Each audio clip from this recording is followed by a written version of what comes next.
REA. REA. REA. REA. Audio. REA Audio. REA Audio. REA Audio. Audio. Audio. REA Audio.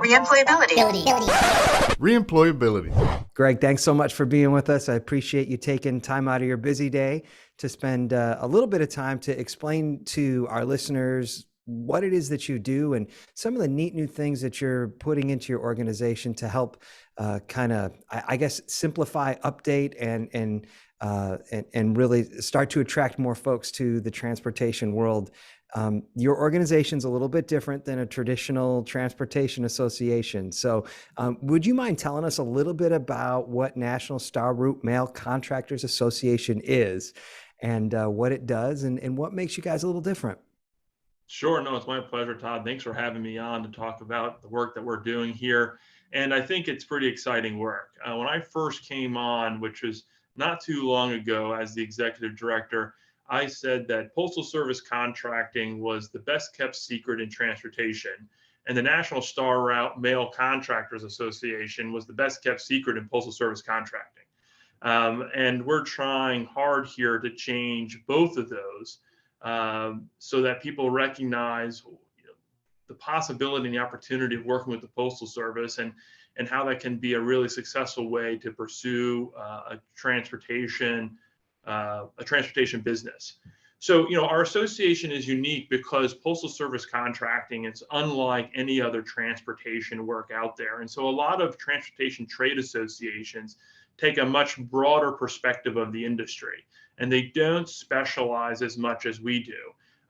But we are dedicated to supporting those transportation companies that contract with the United States Postal Service. The United States Postal Service in 2021 spent about $4.7 billion in contracting its surface transportation network, relying on over 1,800 suppliers. But most people don't know that the Postal Service does any contracting with its transportation needs. Because when we grew up, all we saw was that Postal Service truck pulling up to our mailbox, and we assumed that it was a Postal Service fleet behind that last mile delivery vehicle that was moving the rail around the country. In reality, the opposite is true. The Postal Service contracts out nearly all of its transportation needs short of its final mile delivery needs. And even then, it actually contracts out some of its last mile delivery needs. And most of that transportation today is over the road. There's a significant component that's in the air, but as part of the Postmaster General's sort of ambitious 10-year plan, more and more volume is going to be moved to the street, which means it's going to be moved into trucks that are run by the members of this association. And so, in and of itself, that's why we're different than most transportation trade associations. But if we take it a step further, we're different as well because the Postal Service's requirements to be a successful partner, a successful contractor, are unlike any other shipper in the country. It's not good enough to be within even a 15-minute window when you're delivering the mail to a Postal Service facility. You have to be within 5 minutes in order to be on time, and nobody else expects that, which is why a lot of transportation companies in the past haven't gotten involved in Postal Service contracting, because the demands are beyond anything they face in, for example, the commercial freight market. We're working with the Postal Service to make it more accessible to transportation companies so that we can modernize and diversify the surface transportation network.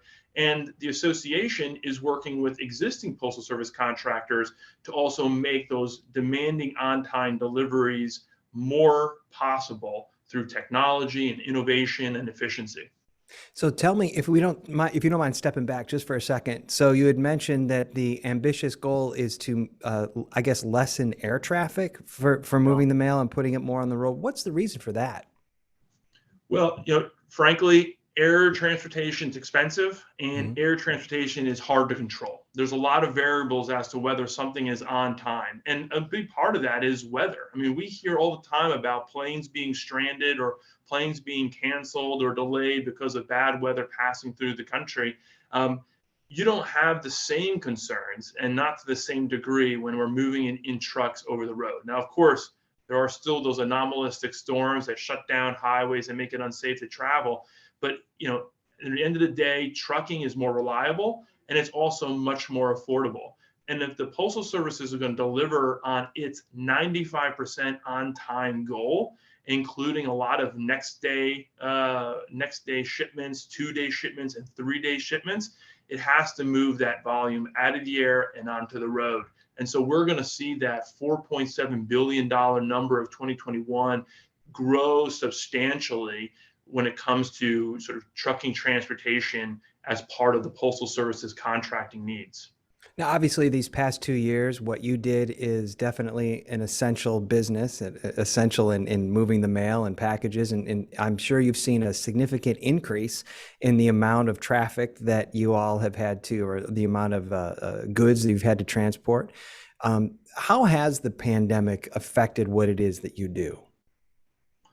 Well, I think in some ways it's the impact of the pandemic on Postal Service transportation is very similar to what we've seen in the commercial freight market. You have a significant shift towards e-commerce by individuals. Already that shift was occurring prior to the pandemic, and the pandemic sort of accelerated that transition to e-commerce business. And the Postmaster General DeJoy recognized that as an opportunity, and he sees the Postal Service not just as the sort of the traditional Postal Service that moved the mail and moved the cards and moved that marketing mail, but really as a extensive network to compete for that e-commerce business, compete with Amazon, to compete with UPS and compete with FedEx. And all of these companies experience an increased volume during the pandemic. The challenge, however, on our side is that unlike the commercial freight market, Postal Service contractors and UPS as a service provider can't pass those costs on to the shipper. The UPS can't pass those costs on to the business that's trying to move its packages through its system to reach its customers. And Postal Service contractors can't pass on the increased costs really to UPS. And so that's why the UPS has always been and continues to be the best deal in town. You can't move anything as cheaply as you move it through the Postal Service network. And so the pandemic puts a lot of strain on the surface transportation network because those costs went sort of through the roof in terms of cost of drivers and equipment and demands on the network. And at the same time, the value remained the same as it was before the pandemic. And you just didn't see that in the commercial freight market.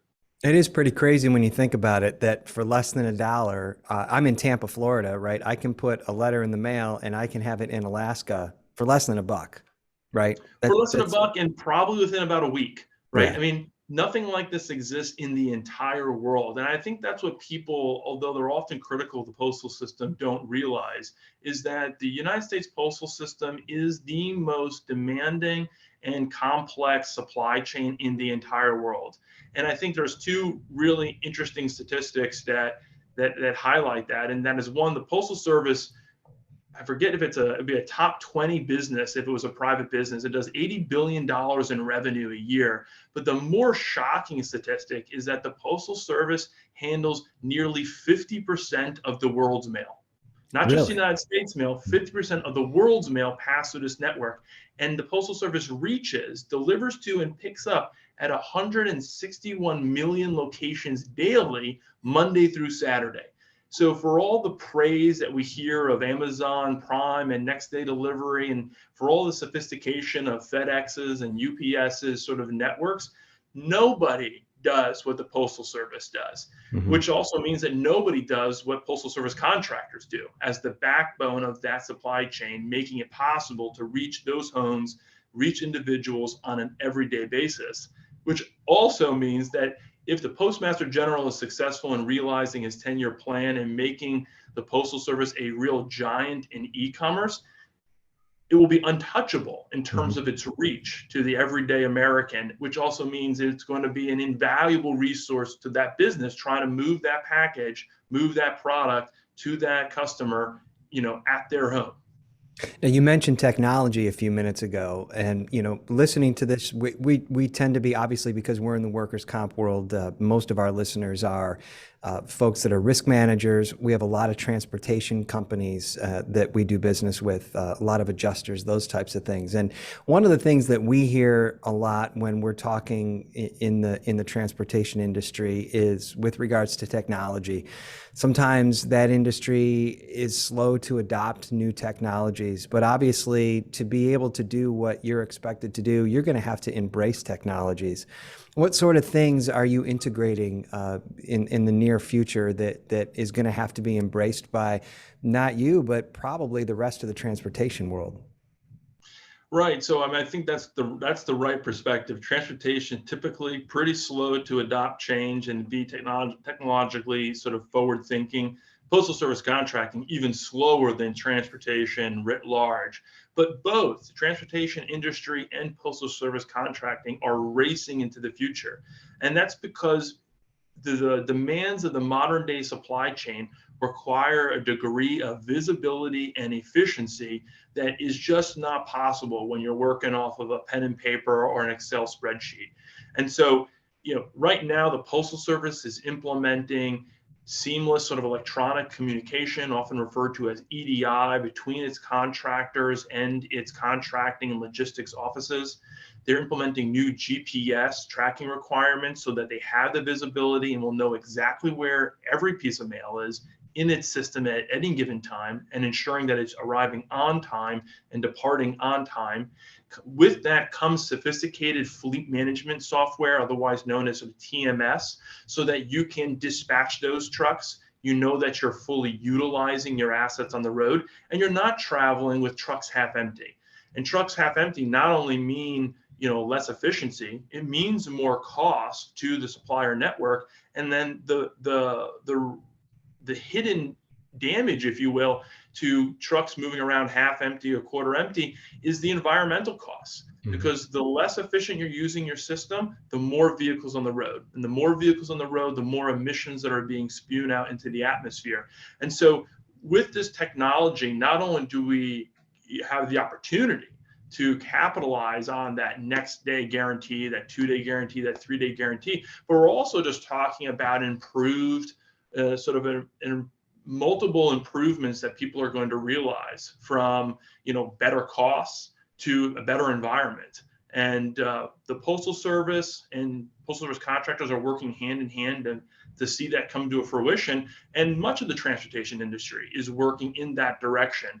And for the first time in a long time, trucking has kind of become sexy again. Although when we talk about it being sexy, we actually don't talk about trucking, we talk about logistics, right? But when we're talking about logistics, what we're really talking about is trucking. Trucking is sexy again. And if you're sitting there getting into the weeds about how to move things faster and more efficiently, the way in which we can leverage technology is truly exciting. Sounds like a lot of the things you're explaining technology-wise would be in like the dispatcher area, in the planning parts of things. What about the just average truck driver, the person that gets in his rig every day and has to go from point A to point B? How much do they have to understand and embrace technology to make this work?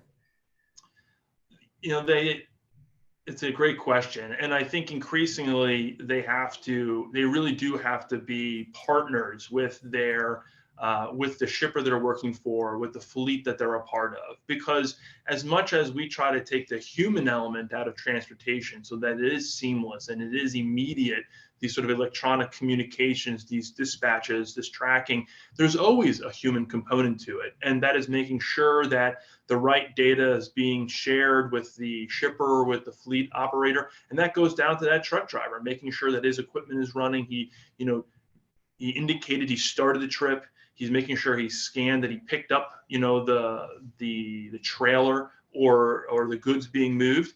But it also gets down to, how does technology make that job for that trucker easier or better or more sustainable? Because the reality is trucking isn't easy. Being on the road is a challenging life to have. And for a long time, truckers were kind of seen as expendable. They were just another asset. We'll just put another driver in that seat. And what we've realized over time And with some organizations came to the realization much sooner is that truck drivers aren't expendable, and they're increasingly fewer out there to get behind the wheel. So how do we use technology to make life better for them? How do we make sure that we're monitoring their safety so that they can be secure on the roads when they're putting in those long hours? What are we doing on a health perspective to protect these drivers and to benefit them, whether it's making sure they get scheduled breaks, that they're consuming the right food, they're hydrating, they're getting the right kind of sleep. I mean, the sleep apnea issue, which has been talked about in the trucking world for a long time now, is a real concern, because when you're living a sedentary life in a chair, behind a wheel, you're just not getting those health benefits that you can more easily get when you're moving about and you have a more normal sort of 9-to-5 job. And so technology can be a solution there too, that really benefits drivers and makes it a good career again. There's a generation of drivers who created a middle-class lifestyle for themselves and their families. And I think today people think that opportunity no longer exists. And technology can be part of the solution to make it again an opportunity to achieve that American dream, to climb that ladder, to make a better life for your children.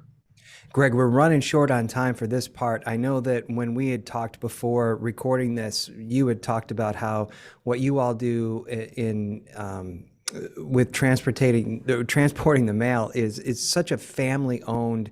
A lot of the businesses that you work with, this has been a generational business that's been owned, but there is a need for more folks. So would you come back next week and talk a little bit about what you're doing as an organization to try to attract drivers?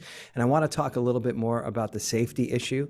I know we've all read about the need for more drivers and sometimes lowering standards to get those people. And I know that you have some plans and programs in place to try to ensure that safety level still remains in a good place. Would you come back next week? I would love it. It'd be fantastic. It's been a fantastic opportunity. Thank you, Todd. Thanks, Greg. Thanks for listening this week to ReAudio. If you have any comments or suggestions for an upcoming episode, please let us know. Email todd@reemployability.com. Also, please follow ReAudio on Apple Podcasts or Spotify or Stitcher or wherever you get your podcasts. You can also check out more content at listentorea.com. Next week, we'll finish up with Greg and learn more about recruitment, safety, and some of the new laws that could very well impact the way logistics operates in our country.